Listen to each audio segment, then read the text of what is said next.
Hello and welcome to the following on podcast from talkSPORT. I'm Jon Norman, looking back at England's 51-run win over Sri Lanka. Well, Harmy, we didn't see that at the halfway stage, did we? With England, thanks to Phil Salt, managing 146 for 9. The next best score in the England scorecard, Will Jackson 21. It looked like England were, I don't know, I was asked a question with Max Rushton and Barry Glendenning, how far short did that score look? I suggested that if they'd managed 165, they would have walked off feeling that they were just about ahead of the game, because nobody got to grips with that surface apart from Phil Salt. In the end, they were probably they were 51 ahead, but Sri Lanka never came close. And as well as England bowled at the start of the innings, Harmy, what was Nissanka doing? What was Ratnayaka doing? What was Mishra? What were all of them doing? They seemed like they completely and utterly bottled it as well as England, bowled and fielded. Yeah, I mean, it's hard to put your face. It's one of the worst games of World Cup cricket I've seen. Without trying to sort of, heap too much pressure onto England. England's batting unit looks as though it's a little bit disjointed, as in the number and the order that they're coming in, which I think I would like them to revisit and look at that. I think the pressure of what the winter has been and the pressure that must be undoubtedly on that dressing room is there, and it'll never, ever go away, unfortunately. The beauty about this is a victory, and it's a great win. It's a win which I think, like I said to Manners and following on, if you can win when you're not playing very well, it stands you in great stead, especially when your big players aren't performing as well as they would like. We haven't seen Brook yet in this tournament. We haven't seen Butler yet in this tournament. I thought Archer was brilliant with a new ball. So, they were good signs. But you're right, halfway, I'm thinking, I thought 15 runs. I thought England, having been in Pallekele and seeing England play against Sri Lanka for 3 T20 games, less than 3 weeks ago, I knew it would be difficult second half. And England needed to get, I think, especially with both teams where they are not playing the most fluid cricket, I thought a score of 155 to 160, I thought England would have been right. Somebody's going to have to play something special here. And fair play to Jackson, Archer. England needed a big moment. They needed a big moment at halftime, because, I mean, if England lose this, can you imagine the noise if England had lost that? The way they batted, the way they got dismissed, the frankness in some of the dismissals. I mean, Harry Brook's innings was along with Josh Butler. It was a weird innings. He nearly ran Salt out, did Harry. Then he got himself out himself. The same with Josh. So if England had lost this, can you imagine the noise that would come? So fair play to them. They managed to get themselves over the line, and that was largely down to the fact that, I mean, the new ball bowling of Jackson and Archer was fantastic. And when you have a team 5 down with Rashid 4 overs left up your sleeve, you should be winning any match. In England deservedly winners, because I think their second half, their game plan in the second half was a lot better than their first half. But that Sri Lanka batting, I mean, get them up against the brick wall. I mean, that was criminal. It really was. When you're only chasing, you're only chasing a smallish total to take it deep. And I understand you want to try and put pressure on the power play and get Rashid on in the 6th over, 7th over, and try and get as deep as possible. But for me, some of the dismissals, especially the Nissanka one, who played brilliantly last week for 100. I mean, actually, to be fair, John, that was a really good catch. Jimmy Overton, that was a really good catch in the deep, because he's, we've seen Jacks at the end there, but they practiced that a lot. For a big fast bowler to be in the deep, judging his bearings very, very well with the where the boundary rope was, I thought it was a brilliant catch. It reminds me slightly of England in Football World Cups under Gareth Southgate, where they got the fortuitous, passage through. Yeah. They didn't look particularly good. And then, hang on, they're in the semi-finals, final, right? And then they lose to the first good team that they face. I hope it doesn't go that way. But once again, they didn't look great. And this is against a side that they beat comfortably at that ground. You were at all three matches. This actually, of the four matches that they played, thanks to that bowling effort, was actually the most one-sided of the four in the end. But, at the halfway stage, we're once again thinking, the accusations that sit in and around this England team when it comes to playing on pitches that aren't flat, was coming back to haunt them again. A succession of batters that really didn't get to grips with the conditions. You're right to pick out Joss Butler's innings because that was pretty torturous to watch, wasn't it? And Harry Brook's record in Asia doesn't really bear scrutiny. I do find it strange that he's not batting ahead of Tom Banton. Maybe he just wants, maybe as captain, he just needs that little extra bit of time just to sit back and watch. But essentially, as big a win as it is, and with a net run rate boost, Harmy, they only really need to win one more game of the two that are coming. They're in a great position to get through to the semi-finals. But at some stage, they're going to have to perform, better than what we've seen at any stage of this World Cup. Yeah, they are. But like I said last week, and I'll say it again this week, and I'll probably say it again next week. As long as they get to that semi-final stage, semi-final, just say they play the semi-final against, I don't know, they might have to play India in the semi-final. Play India in the semi-final at the Wankhede on a flat one. Who would I like to go out, walking out to open the batting for me? It would be Phil Salt and Joss Butler. Now, Joss Butler is having one at this moment in time. And I heard Nasser saying about batting for 16 overs. I heard Joss talking to Brody. It's not quite clicking for him. But semi-final, there's no person I would rather have in English cricket walking out to bat for me, or in world cricket, if I got to the semi-final in front of 40,000 people in the Wankhede against anybody than Joss Butler. And I think it might take England to get themselves in a position, like you said, Gareth Southgate style, to get them fortuitous through to the semi-finals. And then it just takes a moment of brilliance. And he's a long way from that brilliance at the minute when you look at the frantic sort of 14 balls he faced. But he's still Joss Butler. If Joe Root sort of has two or three low scores in the first two test matches against New Zealand at the start of the summer, still backing him to get 100 in the third test match because he's Joe Root, and I'm still doing the same with Joss. So it might just be a case of when that semi-final and the juices are flowing and it's the big stage, that's where your big player stands up. And England could find themselves comfortably in the semi-final, having not played their best cricket. And it takes a moment of brilliance, a 60-ball 100, 70-ball 100 from one of our openers in Joss or in Phil Salt.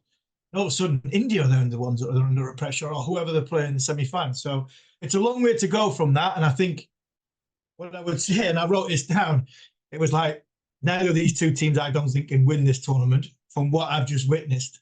But if England can win one more game with a net run rate and the rain-affected game between New Zealand and Pakistan, all of a sudden England are in the semi-finals, and it just takes one moment of magic. And England have got magic in them. They've got an Archer, they've got a Rashid, they've got a Butler. Brook looks miles away, unfortunately, and I think let's have a look at the human element of Harry. Harry Brook must be mentally shot. Right? No matter what anybody says, I've been there. I've been there many, many times when you've been battered in Australia 5-0 and the world's ending and you've bowled the first ball, the second slip. The last thing you want is keep cricket match after cricket match after cricket match. But you've got to front up because that's your job. And Harry's doing his job by fronting up. I just think the amount of pressure that's going on in that group must be. And they can say what they want. They can sugarcoat it any way they want. It is. And like I said before, if England had lost this game, more stories would have been coming out from the winter. McCullum would have been in even more pressure if he wasn't already under pressure to get sacked. England are still in fighting. They're still throwing punches back. And that's a great credit to the group, great credit to that group. And it's about their big players standing up. And hopefully, in one of these games, or if England can get over the line against the poor Pakistan side, or a good New Zealand side and find themselves in the semi-final, then that might be the moment where you see the best of a Joss Butler. Well, I've just written down. I didn't even look. I just thought, oh, well, Phil Salt would be player of the match. I've just written it down. It was Will Jacks. I mean, yeah, I get that. I get it. I think that I new don't ball agree. goal. I think that new ball spell. I thought that. I mean, that for me. That Okay, power play spell. I'll ask you this question. I'll ask you this question. You take out Will Jack's performance today. Do England still win that game? Possibly they do. If you take out Phil Salt's innings today, do England win that game? No. No. I would say Phil Salt should have been player of the match. But Crickinfo's MVP, the impact list, which probably favours all rounders, to be honest, has Will Jacks as well. So who am I? Who am I to disagree? I get why he's got man of the match, because at half time England are 15 short, and it's the power play bowling. For me, if Sri Lanka are 1 down for 30 in the power play, they win the game. They win the game because they can get 8, 9 and over for the next 10, 12 overs with 10 or 12 off the last 2. They win the game if they've got wickets in hand. What do we say right at the very start? What brainless start of, you named all 5 batters at the top of the order, how brainless they were. And I think that was largely down to the way Archer and Jack's bowled. One thing that did come to mind whilst watching England lose wickets, but you're suddenly like, oh, England in trouble here. Oh, hang on, Will Jacks is there. Oh, England are in trouble here. Oh, Sam Curran's just hit 6. Oh, England are in trouble here. Oh, Jamie Overton's still there. I mean, and then with the bowling as well, Sam Curran didn't bowl today, right? They do have, you can see the tactics that have been employed. England have gone 4 games unchanged now. They pack the batting deep, and they got plenty of options with the ball. Jacob Bethel's injury, he probably would have bowled anyway. But essentially, they've got options with the ball, and they bat deep, right? It sounds basic to say, but as soon as Sri Lanka are 4 down, you see Wellalage come out, you think, well, they are done. So actually, credit to England. I think the tactics in terms of team selection possibly won them the game today. Yeah, I agree. I still think their order is wrong. I like Jack's high up in the order, but I see the positivity of having him in that finisher's role, and he's played it very, very well. If Butler doesn't get off to if Butler still struggles, then all of a sudden, I mean, Bethel's he's given us fits and starts, but not massively the same as the inexperience of Bethel and Banton at 3 and 4. I've been saying for a couple of weeks, and I was saying in Sri Lanka, I'd like to see Brooke split them. I really would. I'd like to see Harry take responsibility as captain and go up number 4. But England, I think against the big sides, against the best sides, I think there may be a frontline bowler short, even though Sam Curran didn't bowl. And I think what I mean by a frontline bowler is, I'm not sure Will Jacks is getting power play wickets against India. I'm not sure he's getting power play wickets against New Zealand, against the big boys. So I think that's my only criticism, but I don't really want to be massively critical, because we have been far too critical, and justifiably critical, over the course of the winter, because England have played some poor cricket, made some poor decisions and poor execution. We've won a game of cricket today by not being at our best, and I think we should be talking positively about that. I think in the selection point of view, England seem to go, right, we're gonna run the risk of conceding 10, 15 runs more by not having that extra over in the power play from a seam bowler or the death bowler, because Jamie Overton's going to have to either bowl to death, or Sam more comfortable bowling to death than he is in the power play. Against we bat all the way down to number 9, and our number 9 can hit 6s, and he potentially could hit 3 6s in 5 balls and get that runs back, if not win the game for us towards the end of the first innings or the second innings. So I see where they're at, and I'm just pleased that they're getting a win, because, like I said before, I think they might externally say, no, we're fine, our confidence is good, we're all right, the mood in the camp's fantastic, but they've got to be under the ultimate pressure, because they haven't had the best of winters. And fair play to them, because they were behind the 8 ball after 20 overs of this contest. And after 16 overs, the next 16 overs, They showed their mettle and they managed to get themselves in a winning position and nail the win. So one more win and see them in the semi-final. And like I said before, I mean, anything could happen in knockout phases of T20 World Cups. Let's have a little look ahead to the Pakistan game then.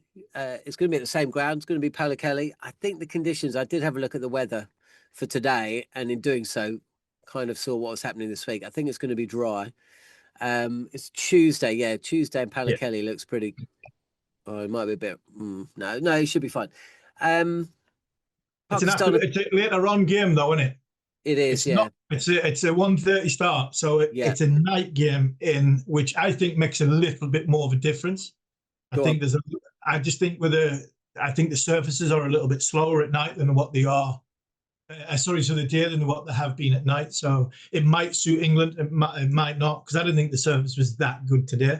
And I would imagine they'll be playing on something similar, if not the same one, again on Tuesday. Yeah, but Pakistan haven't exactly tore it up, have they? I mean, it's one of the vagaries of this mad tournament that all the group winners are in one side of the draw and all the runners-up are in the other.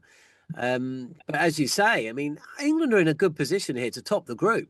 With Pakistan and New Zealand sharing the points after the washout, I'm not sure they will be playing India in the semi-final. I think they could well be playing the second team. Saying that, we are recording this before India plays South Africa. Right, so who knows what's going to happen with that? They are the two teams, though, you'd expect to be making it through to the semi-finals, but who knows? But certainly, this match against Sri Lanka, when you consider, the positivity that surrounded the team, the form they were in. I know they lost to Zimbabwe, but of the three matches, New Zealand are always a tough team. All the cliches you can dole out, but they're missing a lot of players themselves. I think that, when you consider that England haven't really performed to the levels that we know they can, because they've actually come into this in T20 cricket in very good form over a long period of time. It's just that we haven't really seen it in this tournament so far. They're just a couple of really good performances away. I think it would be a surprise to them not to qualify for the semi-finals at this stage. Yeah, I mean, England surely be one of the, along with New Zealand. I mean, Pakistan, I didn't think Sri Lanka scraped through. And yeah, home advantage gives them a little bit. But I think having watched them in three 50 over games and three T20 games against England, they're not the greatest side. Their strike rates in I think is the worst of the full member nations. But they have played quite well. I mean, the Sanka at the top is a handful, but they look as though they're the poor relation, along with Zimbabwe, out of the Super 8s. For me, the one in this group is New Zealand. And if England can beat New Zealand, it will go a long way for them to then play in potentially, I would imagine, South Africa. They'll come second in the group if they lose to India. And I think England will take that. But would you rather play India in the semi-final, or would you rather play them in the final? That would be the question. Was there more pressure on India in the semi-final, or more pressure on India being in the final when they've got to actually win the tournament, or they've got to get to the tournament final? I think England can slip under the radar as underdogs in whichever game they go into that semi-final, if they do get past New Zealand and Pakistan. So yeah, I mean, the New Zealand-Pakistan game obviously was a washout. So if New Zealand were to beat England and were to obviously beat Sri Lanka, then England obviously would have to play the harder team, which would probably be India. I'm not so sure. I'm 50-50 whether I think it would be better to play them in the semi-final, or the ultimate pressure of India having to win what is arguably their own tournament in the final. So I think whatever way it is, England are underdogs, and that might not be a bad thing. But I think in this group, I can see England comfortably getting past Pakistan, even in these conditions. And then it would be a shootout basically from a knockout point of view, whether they can get past New Zealand. I think if England were to lose to Pakistan, then I think that's a struggle, because I think the best team in this group, I think, is New Zealand. Brilliant stuff. Harmy, we're going to be doing some stuff tomorrow here at the News Building with Jared, and then I'll see you on Tuesday for We're going to be broadcasting across talkSPORT 2 and also the talkSPORT Cricket YouTube channel from 5:30 UK following the conclusion of England against Pakistan. It could be a game that sees England through to the semi-finals. It could be a game that sees, well, all the teams back in it. So plenty to talk about whatever happens for that. But for now, thanks for joining us here on Following On.